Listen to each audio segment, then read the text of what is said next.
as we begin, before we get into the lesson itself today. This is Romans chapter 1.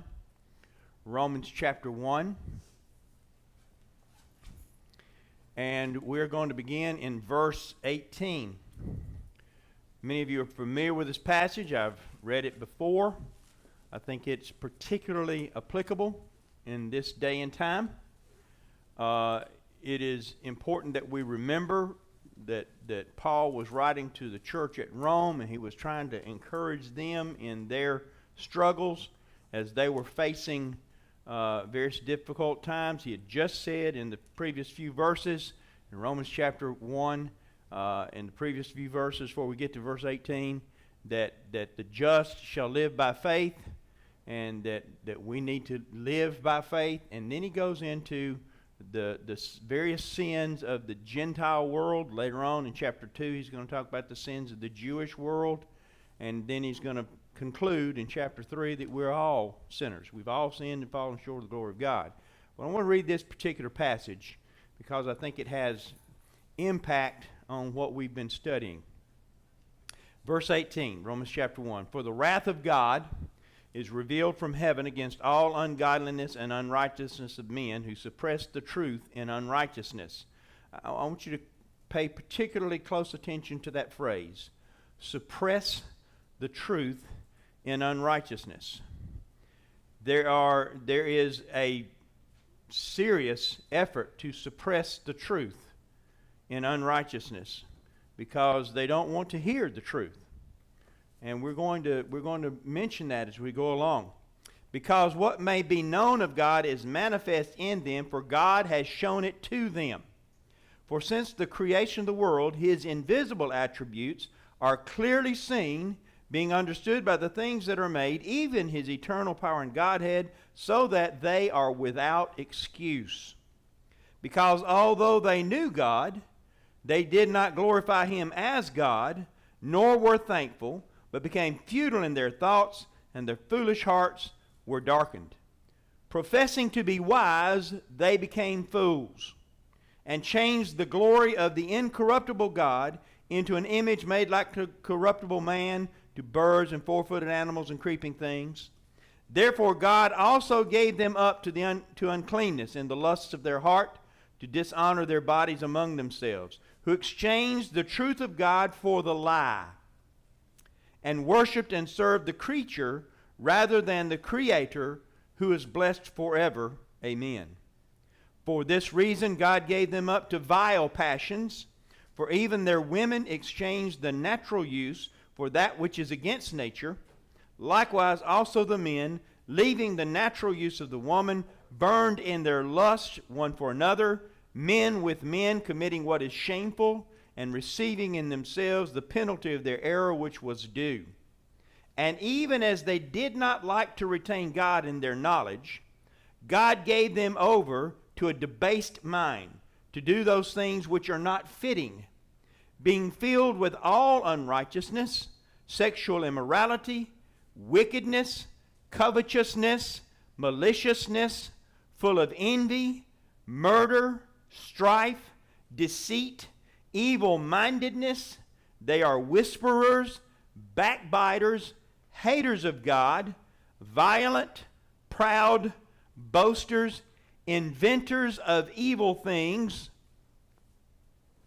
disobedient to parents, undiscerning, untrustworthy, unloving, unforgiving, unmerciful, who knowing the righteous judgment of God, that those who practice such things are deserving of death, not only do the same, but also approve of those who do them. I know he was writing to Rome in the first century, but could he not have just as easily been writing about 21st century America? I hope you don't get fired for this. I'm telling you, the description here that I see, where it talks about disobedient to parents. If you heard sometimes the way I've heard children talk to their parents in our office, and then we're expected to make them behave in school. If the parents can't control them, what are we supposed to do? It starts at home. It starts home. It is, and then you talk about the covetousness and the materialism and the ungodly sexual immorality and all the murderers, whisperers, backbiters. If these things right here have great value, and they do, they are one of the worst tools in the world for Satan's business in the hands of a teenager or a preteen.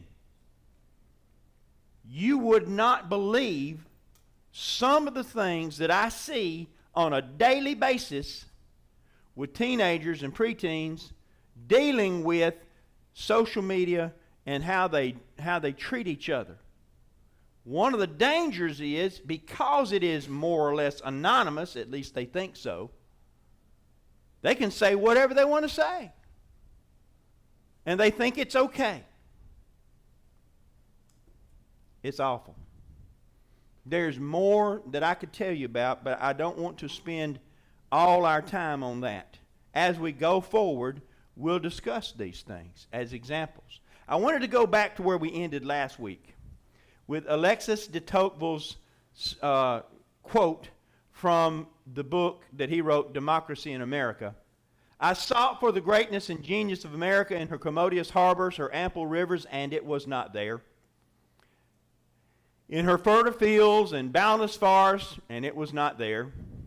In her rich mines and her vast world commerce, and it was not there.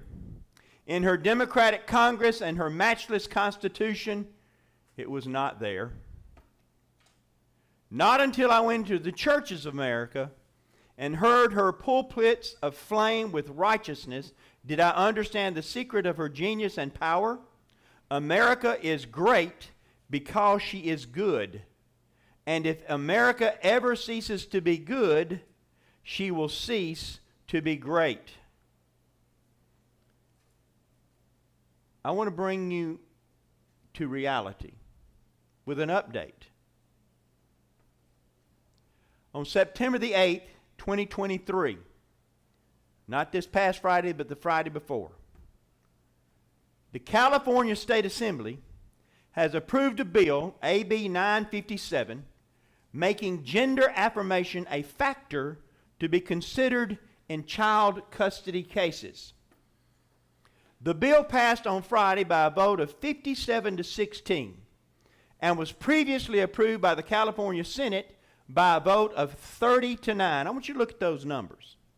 57 to 16 in the House, 30 to 9 in the Senate, in the California Assembly. Overwhelming. Here's what this bill says. The bill will classify parents as child abusers if they do not affirm their child's gender identity. Governor Gavin Newsom is expected to sign it into law, and I think he did, if I remember correctly. The law will be used during child custody cases between parents to encourage courts to side with the parent who does affirm the child's gender identity and punish the parent that refuses to transition their child. We're not talking about 17, 18, 19-year-old children. We're talking about children under the age of 12. It's not just California. There was a case in North Carolina last year where a father lost custody of his child because he refused. For those of you who might not have heard, there was a case in North Carolina where a father lost custody of his child because he refused to affirm their gender. I want you to understand this. The reason California passed this law is because of the North Carolina case. I saw a video clip of one of the California Assembly persons talking about this. What has happened to morality in our nation? And I want to say this again. I warned you at the very beginning of this study, this is not about politics, but that politics would occasionally come up. Somebody elected them people into office. Somebody elected these people in office. And I do not want this to become political, but I want to make a point. Nancy Pelosi, the senator from, or the congresswoman from California, recently announced that she's running again. Her reason for running again, she said, was so that she could spread, quote, San Francisco values, unquote, to the rest of the world, the rest of the nation. Just what we need. If this is an example of San Francisco values, I don't want any of it. I don't want any part of it. But this tells us that we will be persecuted if we fail to fall in line. And which is the case. If we fail to fall in line, we will be persecuted. All right, so let's continue our thought here. In the early 1960s, the goodness that de Tocqueville spoke of began to be eroded. And we're going to talk about what happened. Since then, the forces of humanism, atheism, evolutionary empiricism, liberalism, pluralism, and political correctness have been aggressively assaulting America's Judeo-Christian values. Those isms are out to get Christianity and our values. There were some attacks prior to the 1960s. For example, the Scopes trial in 1925. Y'all may not remember that. There was a high school teacher in Dayton, Tennessee, who deliberately broke the law, incriminated himself, by teaching human evolution in violation of the Butler Act. Prior to 1925, the state of Tennessee had something called the Butler Act, which forbid the teaching of human evolution in the public schools. Boy, we miss that now. But that's what it was. And this ACLU had offered to defend anybody that would break that law free of charge. Well, this history or biology teacher broke the law on purpose, deliberately, so that he could set up this trial. The trial was the beginning point of the struggle of modernists against fundamental Christianity. It's a little known fact that the state of Tennessee won the case of Tennessee versus John Thomas Scopes. They won. Didn't they call that the Scopes monkey trial? They called it the Scopes monkey trial. William Jennings Bryan was the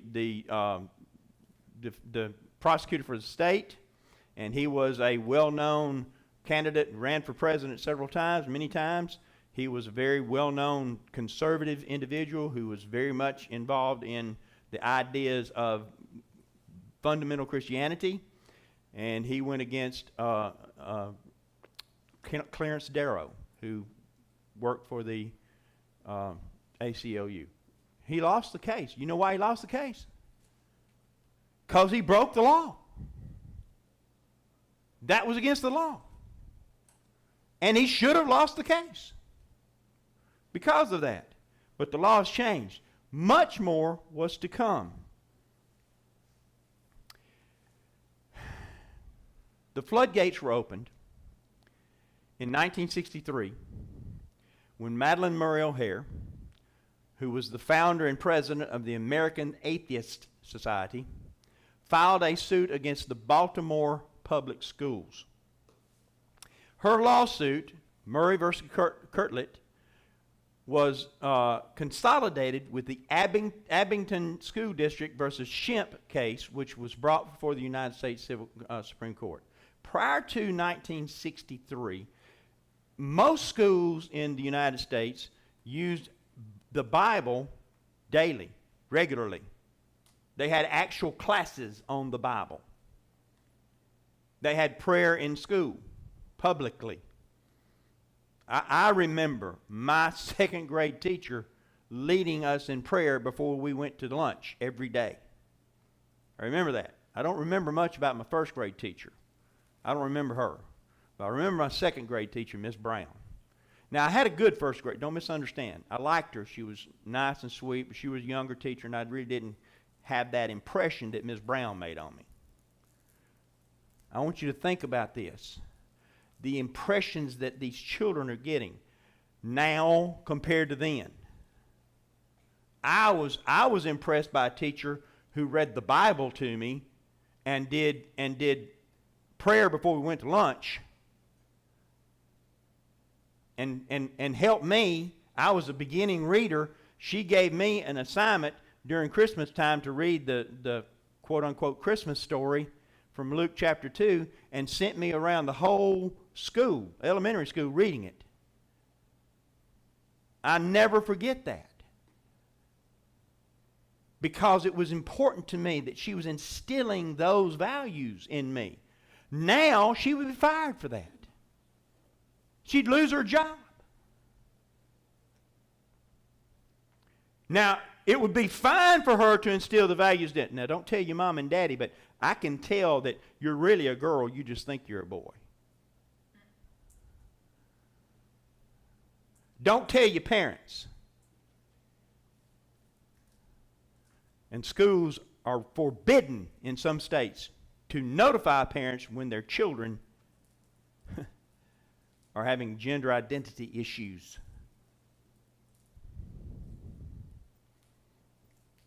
The court ruled that officially sanctioned mandatory Bible reading in public schools was unconstitutional.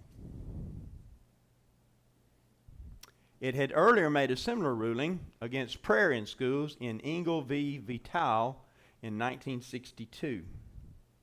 Now, I want to say this very carefully. I want to make sure everybody understands me. I'm not in favor of mandated prayer by the teacher, that the teacher forces their prayer on them kids. I'm not, because that means I would have to listen to whoever lead prayer, whatever their belief system is. That's not what I'm after. What I do want is, don't tell me I can't pray, and anybody wants to join me can join me, and nobody's forced to. I was told by a college professor when I was working at Central High School, we had a kid that had gone up to, this was a football team, we had a kid that had gone to Talladega, he was on the football team, had gone to Talladega for the races up there, and had gone to the restroom, you know, all the porta potties they have out at the 200,000, 250,000 people out there, and was walking back to his car and got hit by a truck and killed.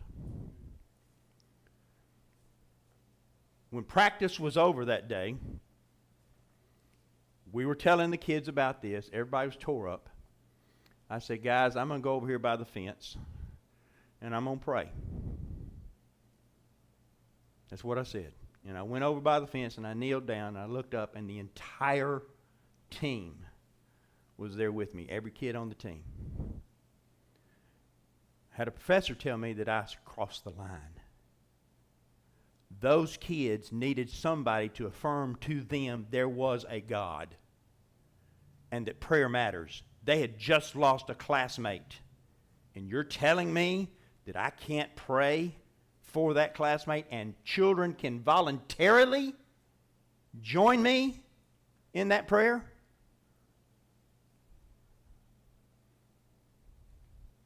Prayer in public schools. I'm going to say this. You can't take prayer out of school. You can't. You can't. As long as I can bow my head, you can't take it out of schools. You can't. Let me tell you where the problem is. It's not that we've taken prayer out of public schools, it's that we've taken prayer out of the homes. As long as there's prayer in the home, there will be prayer in school. There always will be. You don't believe that? Go to watch a football game. Watch the kids that are raised in homes that believe in prayer. Go over to the side and kneel down and pray. Watch them. Ain't a coach in sight. They're doing it on their own. Understand, the fight is for the hearts and souls of our children. That's the battle. And that's where it started. Since that time, the enemies of Christianity have gradually eroded many of the moral and spiritual principles that once characterized our country.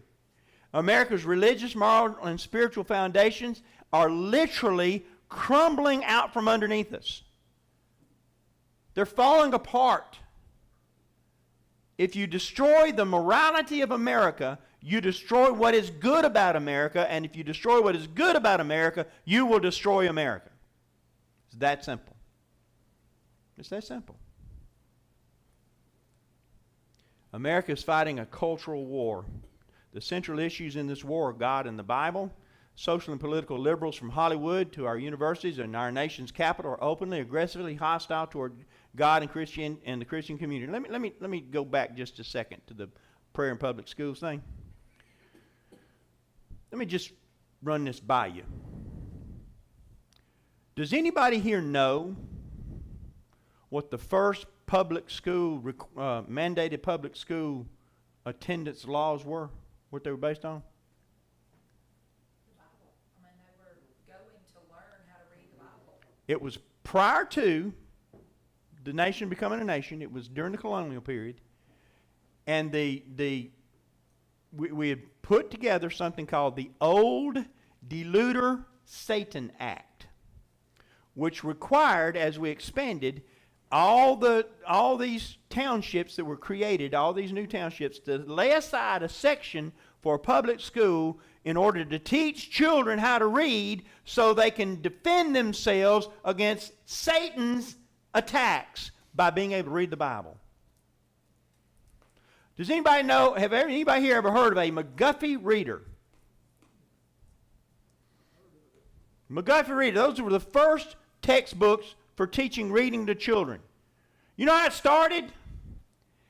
A is for Adam. In Adam's fall we sinned all. And it went through, every letter was a Bible verse or some Christian principle. All of them. That's how they taught kids how to read.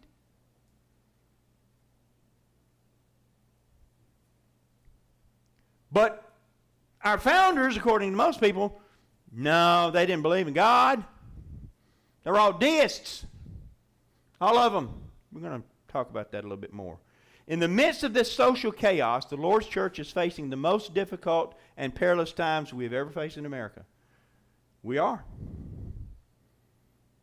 Every effort is being made by these anti-Christian forces to completely eradicate all public references to God and Christianity in our society.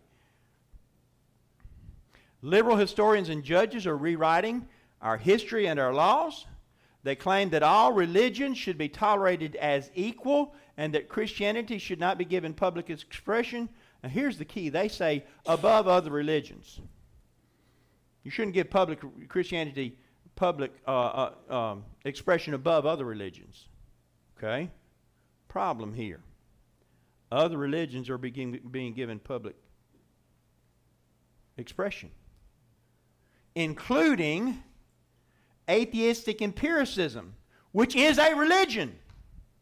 You can call it what you want to. But humanism is a religion. And it's being deliberately promoted by the government. But not Christianity. We're being told that public expression of Christianity should not be allowed because it might offend those who do not believe. Well, first thing, I got to say this. If I don't believe in what you're saying, why should that offend me?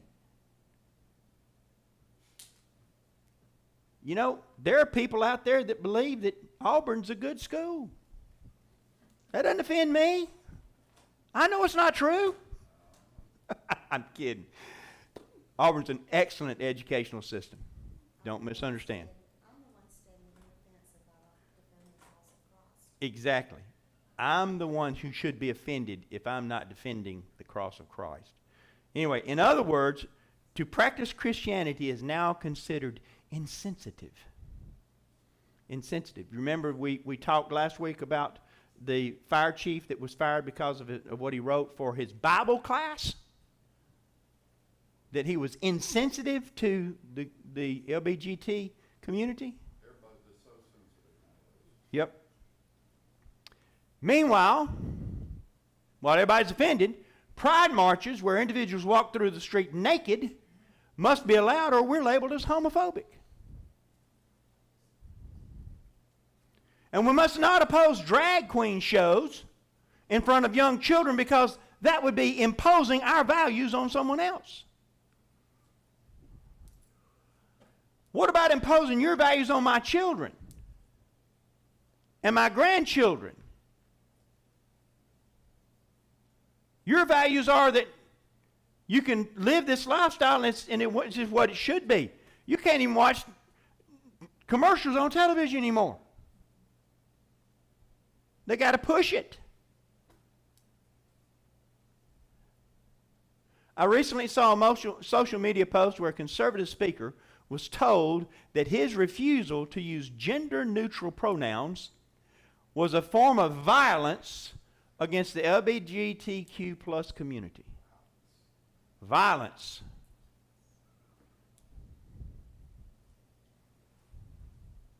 Refusing to use pronouns.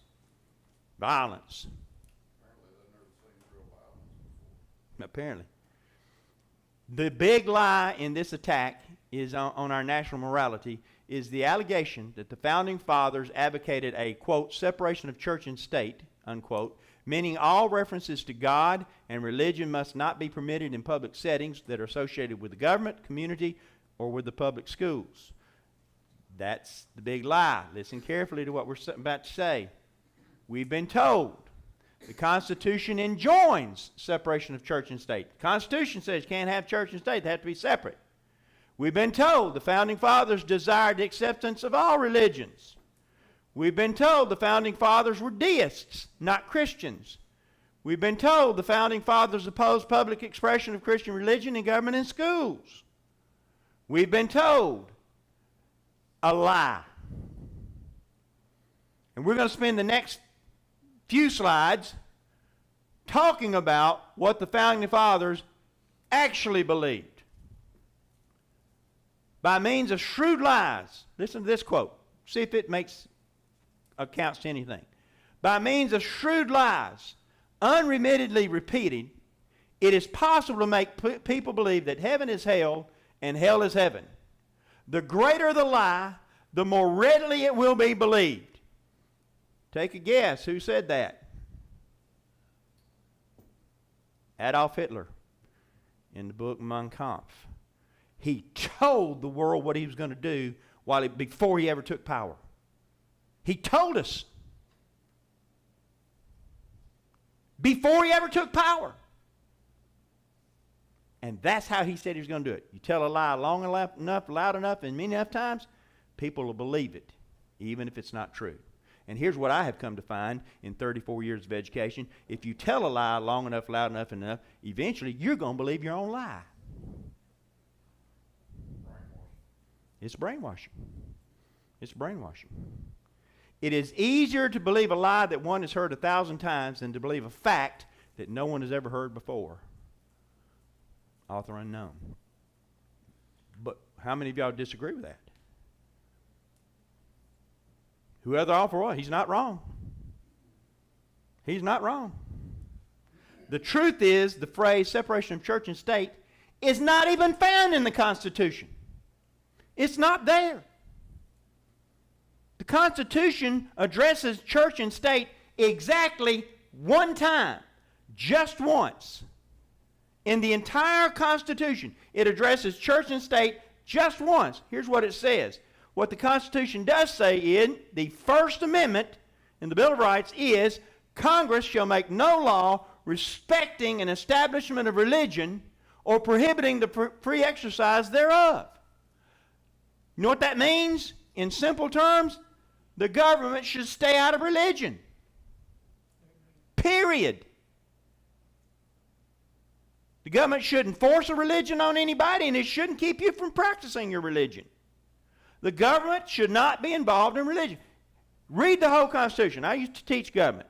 One of the things I used to do is make kids read the Constitution. You thought I was, oh my goodness, what horrible treatment.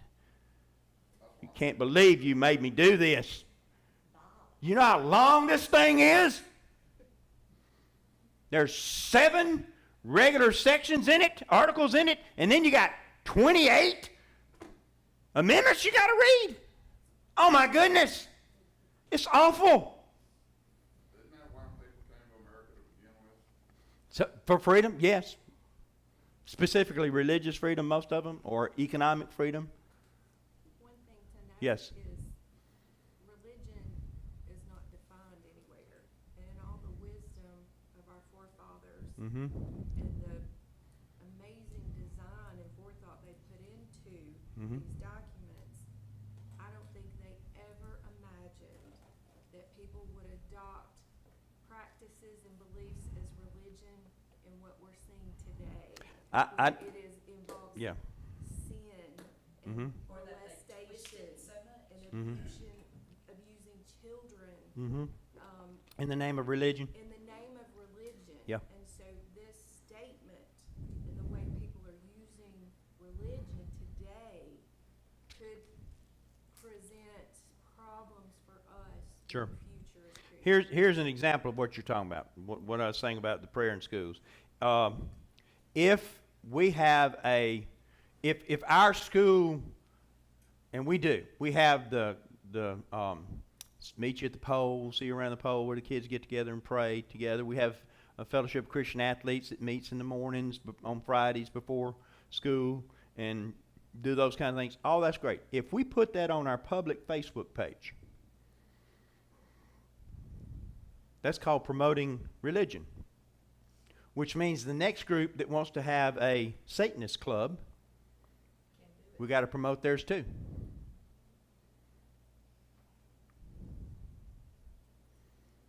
That's why I'm not excited about the idea of promoting religion publicly. I think the government should stay out of religion. Period. Completely. In fact, I'm not alone in that. The phrase separation of church and state came from a private letter from then President Thomas Jefferson in 1802 to a Baptist association in Virginia, in Danbury, Connecticut. He was from Virginia. In Danbury, Connecticut, who had written to him concerning a problem with the local government interfering with their belief system. Remember, Connecticut was a Puritan stronghold. These Baptists were being persecuted by the Puritans. They said, we need help. He said that there is a wall of separation between church and state that should be he was right in the phrase intending to keep the government out of church matters, not the other way around.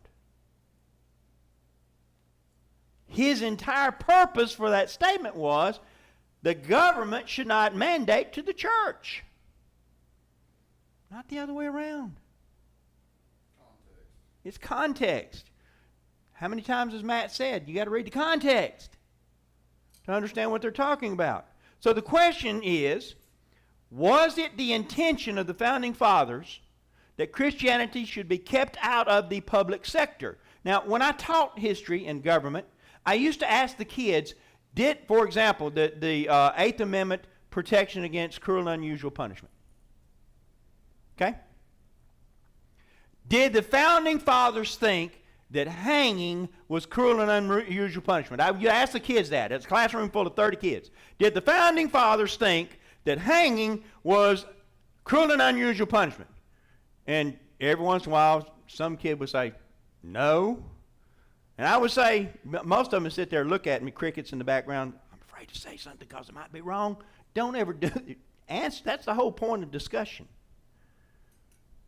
Kid said, no. I said, how do you know? He said, because they hung people all the time. If you want to know what the Founding Fathers believed, watch what they did.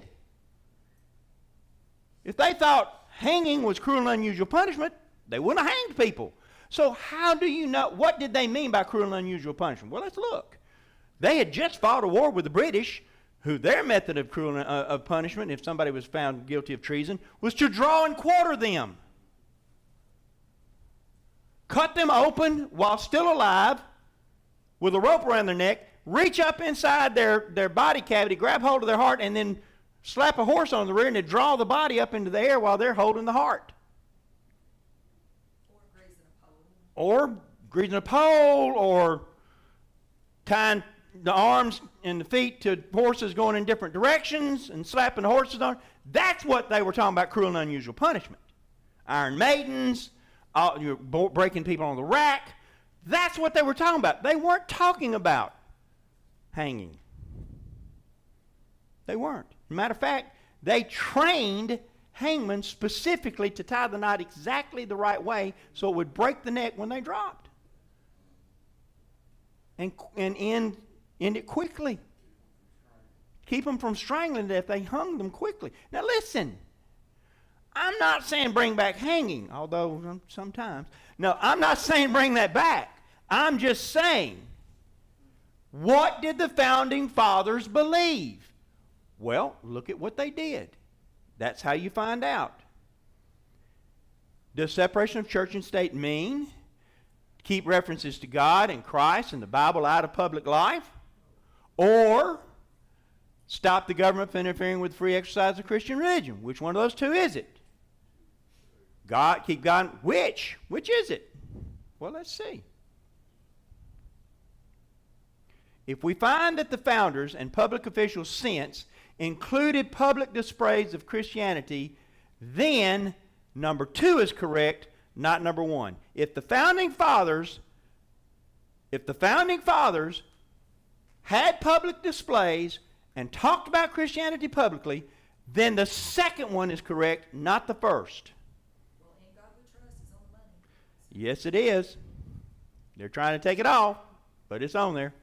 Unfortunately, my personal belief, my Bethany just said, in God we trust is on the money, in case you couldn't hear it. It is, and they're trying to take it off, and here's the problem I have with it. Unfortunately, when most people use in God we trust is on, they mean the money is their God, and that's what they're trusting in, unfortunately.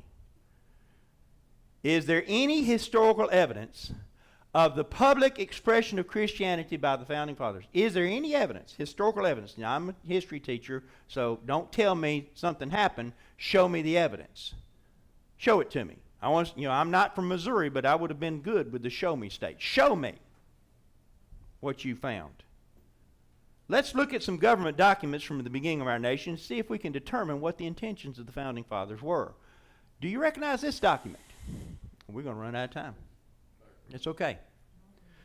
That was a little document called the Declaration of Independence. I want you to look at the opening of this. Unanimous declaration of the United 13 Colonies of America, United 13 States of America.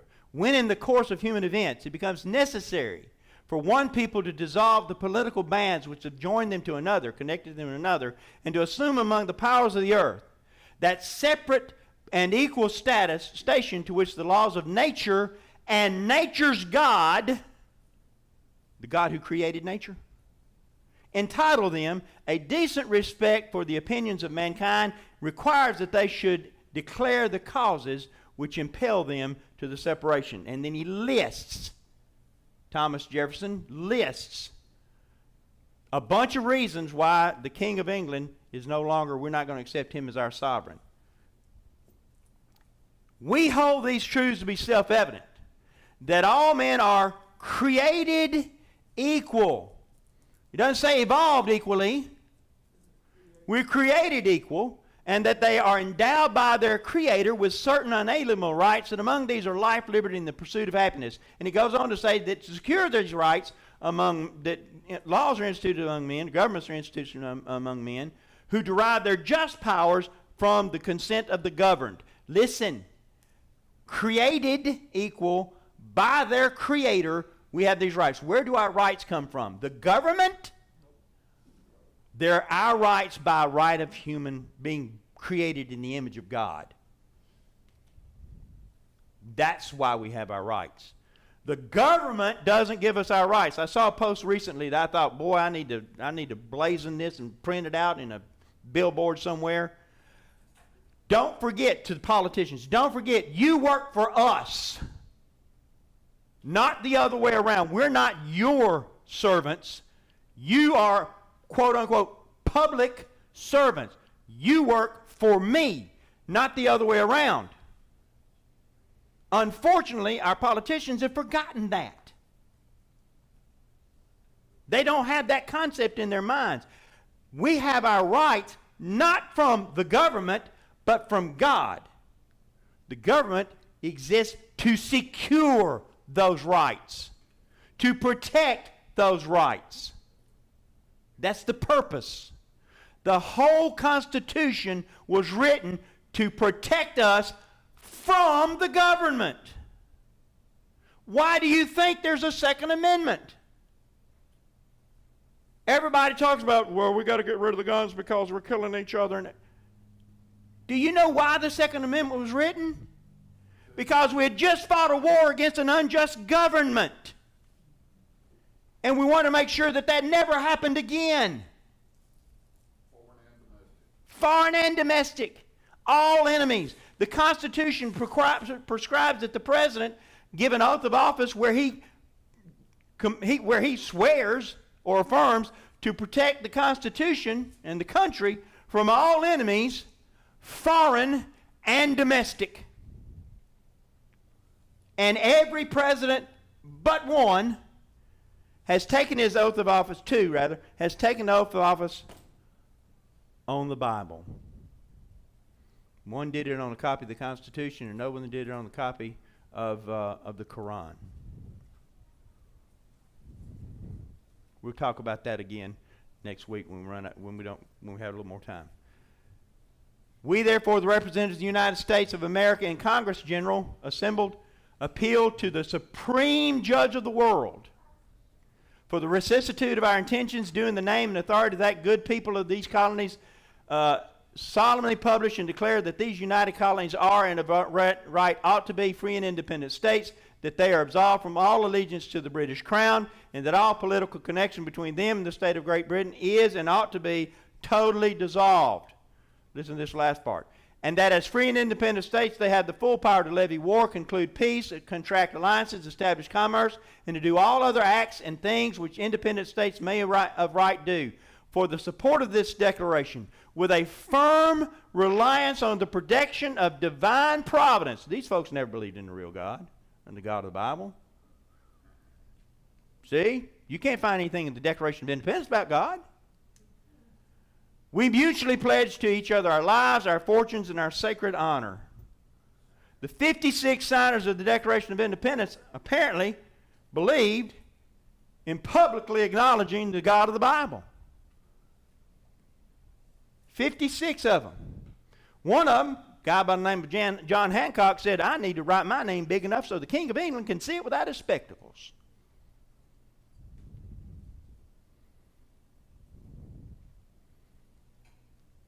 You know what they were doing when they signed that? This is way before. This is 1776. This is 5 years before we won the war. They were risking their lives. And guess what they were risking? Not just being hanged, being drawn and quartered. For treason against the king. Being beheaded. Those were things that they could have been hanged, but that would have been merciful. It said that, I believe it was Benjamin Franklin, I'm not positive of that, so we'll have to look up the quote, but I believe it was Benjamin Franklin who said, we should all hang together, for if we don't, we shall certainly hang separately. How many of y'all have seen the flag with the snake that's cut into pieces and got the states' names on them? Join or die. That's a great historical flag. If we don't join together, we're going to be killed. All of us. All of us. And our time is up for the day. We have to stop. We'll leave this one up. But apparently, 56 of our founding fathers, the signers of the Declaration of Independence, believed in a public acknowledgement of the God of the Bible. Wonder what our founders really believed. Thank you for your time.